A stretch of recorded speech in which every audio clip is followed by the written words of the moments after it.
குடியரசு துணைத் தலைவர் வேட்பாளரை தேர்வு செய்வதற்காக பிஜேபி ஆட்சிமன்ற குழு கூட்டம் டெல்லியில் நாளை கூடுகிறது. குடியரசு துணைத் தலைவராக இருந்த ஜெக்தீப் தங்கர் பிஜேபியுடன் ஏற்பட்ட கருத்து வேறுபாடு காரணமாக தனது பதவியை ராஜினாமா செய்தார்.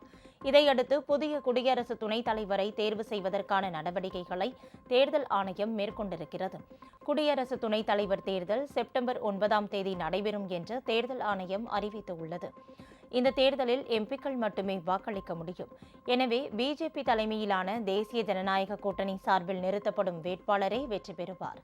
என்றாலும் காங்கிரஸ் உள்ளிட்ட இந்தியா கூட்டணி கட்சிகளின் சார்பில் வேட்பாளர் நிறுத்தப்படுவார் என்று எதிர்பார்க்கப்படுகிறது. இதனிடையே அண்மையில் பாதுகாப்புத்துறை அமைச்சர் ராஜ்நாத் சிங் தலைமையில் தேசிய ஜனநாயக கூட்டணி கட்சிகளின் கூட்டம் நடைபெற்றது.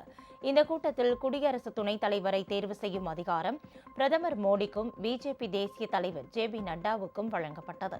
இந்த நிலையில் குடியரசு துணைத் தலைவர் பதவிக்கான வேட்பாளரை தேர்வு செய்வதற்காக பிஜேபி ஆட்சிமன்ற குழு கூட்டம் டெல்லியில் நாளை கூடுகிறது.